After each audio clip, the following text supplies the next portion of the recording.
Welcome back. Tonight we return to Olympus, where the gods loved as mortals do but with far less discretion. Close your eyes, breathe deeply, and let me ask you this. What happens when the goddess of beauty falls for the god of war and neither of them remembers that she is married to someone else? Let the question rest. We'll return to it. For now, let us begin where all Greek stories begin, in a world where the line between heaven and earth was gossamer thin. The ancient Greeks built their temples on mountaintops because they believed the gods lived just above the clouds. Mount Olympus rose from the Thessalian plain like a titan's fist, snow-crowned even in summer, wrapped in mist that glowed golden at dawn. The palaces there were not made of stone but of light itself, columns of sunbeam, floors of polished sky. And in the great hall where ambrosia flowed and laughter echoed, the 12 Olympians ruled all creation. Among them walked Aphrodite, born not from a womb but from sea foam, where the severed flesh of the sky god Ouranos had fallen into the waves. She rose fully formed, salt water streaming from her hair, her beauty so absolute that the wind itself paused to witness her first breath. Shells opened at her feet, dolphins sang. The houri, goddesses of the seasons, wrapped her in robes the color of roses at twilight. But beauty, as the Greeks knew well, is never uncomplicated. Zeus, king of the gods, saw danger in her perfection. A face like hers could start wars, could unravel kingdoms, could turn brother against brother, father against son. So he made a decision. He married her off. Not to a prince, not to a hero, but to Hephaestus, the smith god, the limping craftsman, the one Olympian whose appearance fell short of divine radiance. Hephaestus worked in the volcanic forges beneath the earth. His hands were scarred, his shoulders broad from hammering bronze and iron into swords, shields, and the delicate mechanisms of wonder. He had been cast from Olympus as an infant, thrown down by his own mother Hera, who could not bear his crooked legs. He had every reason to be bitter. But when Zeus offered him Aphrodite, he accepted with a gratitude that was almost painful to witness. He loved her, truly. He built her a palace of gold that changed color with her moods. He forged her jewelry that sparkled like captured starlight. He asked for nothing but her presence. And she, for her part, smiled, said the words expected of a wife, wore the chains he'd made into ornaments, but her heart, like the sea that birthed her, could not be contained. Now let me tell you about Ares. If Aphrodite was beauty incarnate, Ares was fury given form, the god of war. Not strategy, not honor, not the noble aspects of battle. No, Ares was the god of bloodlust, of the moment when reason fails and violence becomes poetry. He wore armor that screamed when struck. He drove a chariot pulled by horses named Flame and Terror. When he entered a room, even Zeus grew quiet. The other gods despised him. Athena, goddess of wisdom and strategic warfare, thought him a brute. Apollo found him tiresome. Hermes joked behind his back. Even Zeus, his own father, once said he was the most hateful of all the Olympians. But Aphrodite saw something else. She saw passion. She saw a god who held nothing back, who lived entirely in the present moment, who embodied desire without apology. Where Hephaestus was careful, Ares was reckless. Where Hephaestus crafted, Ares destroyed. And in that destruction there was a kind of beauty. You can see where this is going. These myths are old, but the patterns in them are older still. It began, as these things often do, at a feast. The Olympians gathered to celebrate some minor occasion, a nymph's wedding or a hero's ascension. Wine flowed. Music played. Hephaestus, exhausted from a week at the forge, excused himself early. His limp was always worse when he was tired. Aphrodite remained. She reclined on a couch of purple silk, surrounded by admirers who praised her with words that had long since lost meaning. And across the hall, Ares watched, not with the desperation of the others, but with something darker. Recognition, perhaps, the way a flame recognizes its twin. She met his eyes, held his gaze. And in that moment the choice was made.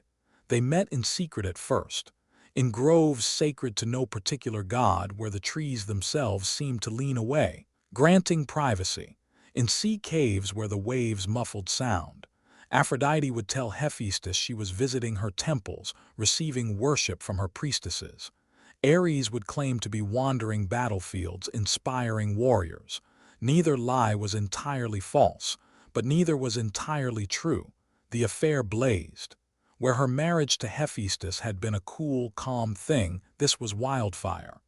Ares brought her trophies from war, helmets of fallen kings, swords still wet with blood. She wove him garlands of myrtle and roses, her sacred flowers, and laughed when he crushed them in his eagerness.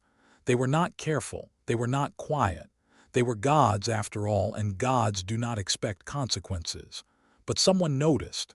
Helios, the all-seeing sun god who drove his chariot across the sky each day and saw everything beneath him. Nothing happened on Earth or Olympus that escaped his burning gaze. And one afternoon, as his horses climbed toward noon, he looked down and saw them. Aphrodite and Ares tangled together in Hephaestus's own palace, in the golden bed the smith god had made with his own scarred hands. Helios hesitated. He was not cruel by nature, but he thought of Hephaestus, laboring in the dark, trusting, and he made his choice. He went to the forge, found Hephaestus bent over an anvil, hammering out a new design, some impossible thing of gears and beauty. The heat was tremendous, the noise overwhelming. But Helios waited until the god paused, wiped sweat from his brow, and looked up. What Helios said we do not know exactly. The myths are discreet here, as if even the storytellers felt the shame of it, but he told him everything, the affair, the deception, the location. Hephaestus did not rage, did not shout. He thanked Helios quietly, and the sun god left, perhaps already regretting his role as messenger. Then Hephaestus went to his workshop, and he began to create. He worked for days without stopping. No food, no sleep. Just the rhythm of hammer on metal, the hiss of bronze cooling in water. He was making a net, but not an ordinary net. This was a weaving of chains so fine they were nearly invisible, so strong they could bind even immortal flesh, so cunningly designed that the more one struggled, the tighter they became. It was a masterpiece, perhaps the greatest thing he ever made, a trap born of grief. He installed it above the bed, his marriage bed, the bed he had built with such hope. Then he went to Aphrodite and told her he was leaving for Lemnos, his sacred island, to oversee his workshops there. He would be gone for days, he said. She kissed his cheek, smiled, watched him limp away. And the moment he was gone, she sent for Ares. They met in the golden palace as the sun began to set. Ares arrived still dusty from some skirmish, eager, laughing. Aphrodite led him to the bedroom. They fell into each other's arms, into the bed, and the trap sprang. The invisible chains fell like rain. They wrapped around arms, legs, torsos, binding the two lovers together in an embrace that suddenly became a prison. Aphrodite cried out. Ares roared, pulling, thrashing, his divine strength useless against Hephaestus's genius. The more they fought, the tighter the chains drew until they could barely breathe, frozen in the act of their betrayal. And Hephaestus, who had never left, who had been waiting in the shadows of his own home, stepped into the light. He looked at them for a long moment, his wife, his brother, caught, helpless, and then he began to laugh. Not with joy, but with something harder, the laughter of a man whose worst suspicions have been confirmed. But he was not finished. Oh no. Humiliation, the Greeks believed, was best served publicly. Hephaestus called out to Olympus. His voice echoed across the mountain into every hall and grove. He summoned the gods to witness, and they came, curious, amused, unable to resist the spectacle. Zeus arrived, his face carefully neutral. Poseidon, god of the sea, with a barely suppressed grin. Apollo, Hermes, all the male gods of Olympus crowded into that golden bedroom to see Aphrodite and Ares bound together, naked, helpless, exposed. The goddesses, to their credit, stayed away. Hera, Athena, Artemis, they wanted no part of this. Whether out of sympathy for Aphrodite or simply distaste for the vulgar display, we cannot say. But the gods who came, they laughed. Oh, how they laughed! Hermes joked that he would gladly endure such chains for a night with Aphrodite. Apollo wondered aloud if Hephaestus would sell tickets. Even Zeus, stern Zeus, allowed himself a smile. Hephaestus watched, his revenge complete. His wife's beauty, once a source of pride, now a source of shame. Ares, the mighty war god, reduced to a punchline. And yet, if Hephaestus expected remorse from the lovers, he did not receive it. Aphrodite's eyes blazed with anger, yes, but not regret. Ares glared at the assembled gods with pure hatred, but he did not apologize. They had been caught, humiliated, but the feeling between them remained, unrepentant, undimmed. Finally, Poseidon spoke.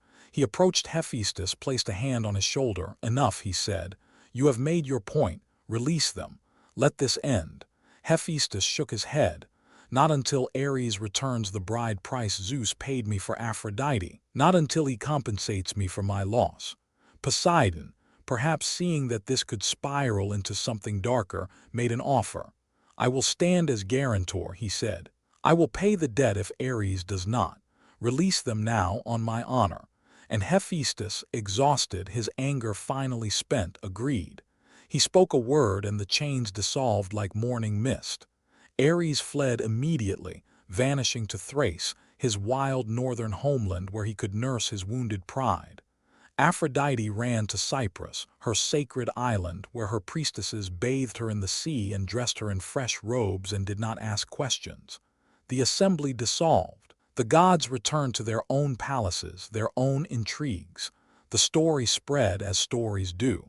It was painted on vases, sung by poets, told around fires for thousands of years. The love affair that embarrassed Olympus. But here is what the myths rarely mention. Ares and Aphrodite did not end. Even after the humiliation, even after the chains, they found each other again. More carefully, perhaps, more discreetly. But the pull between them was stronger than shame. Together, they had children. Harmonia, goddess of harmony, the union of love and strife. Phobos and Deimos, fear and terror, who accompanied their father into battle. And Eros, in some traditions, the god of desire himself. As for Hephaestus, he eventually divorced Aphrodite, or she left him. The myths disagree on the details. He went on to other loves, other creations. His genius never dimmed. But one imagines that golden bed was melted down, remade into something else, something without memory. And what is the lesson here? The Greeks, who loved their myths but did not necessarily worship them as literal truth, saw many. Perhaps it is that beauty and duty are poor companions, that marriages made for politics rather than passion are doomed from the start, that even gods cannot escape the consequences of desire, or perhaps, more simply, that love and war have always been intertwined, and the line between passion and destruction is thinner than we like to believe. Aphrodite remained the goddess of love, but the Greeks understood that love was not always gentle. It could be fierce, selfish, ruinous. It could start wars, destroy families, and yet it was divine, sacred, necessary. Ares remained the god of war, hated but essential, because conflict too is part of existence. The Greeks knew this. They did not pretend otherwise. And Hephaestus, the craftsman, the reject, the cuckolded husband, he remained the god of the forge, of creation through fire and pain, of beauty born from labor.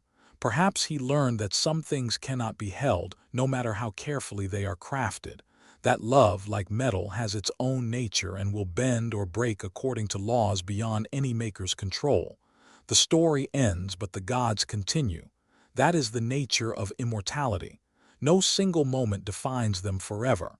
They carry their contradictions through eternity. Aphrodite is both faithful and faithless. Ares is both lover and warrior. Hephaestus is both victim and avenger. They contain multitudes, as all the best characters do. And perhaps that is why we still tell these stories, 3,000 years after the last true believer in Olympus faded away. Because the gods were never really about literal belief. They were about truth, human truth, dressed in divine clothing. The truth that we are drawn to what we should not want, that we hurt those who love us, that pride and passion make fools of us all, that we survive our humiliations and continue, that nothing, not even shame, not even consequence, can fully extinguish the fire of what we desire. So close your eyes now. Imagine that golden palace empty now, the bed remade or melted down. Imagine Aphrodite on her island, rising from the sea each dawn, beautiful as ever, loved as ever, unchanged. Imagine Ares on some distant battlefield, driving warriors to frenzy, alive in the chaos. Imagine Hephaestus in his forge, creating something new, something no one has ever seen before, his hands steady, his heart guarded, his genius undiminished. And rest in the knowledge that these patterns are old, older than Greece, older than myth, that you are not the first to desire what you should not have, to be caught between duty and passion, to make choices you cannot fully explain.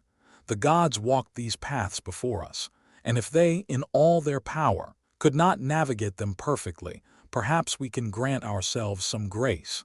Thank you for joining me tonight. Next time, we will venture to the shores of Colchis, where a princess named Medea will make a choice between her father and a golden-haired stranger, and the cost of that choice will echo through generations. Until then, sleep well. Let these old stories carry you gently into dreams. And if you found some peace in this tale, consider subscribing. There are more myths to explore, more gods to meet, more ancient truths waiting in the dark. But for now, rest. The gods can wait. Good night.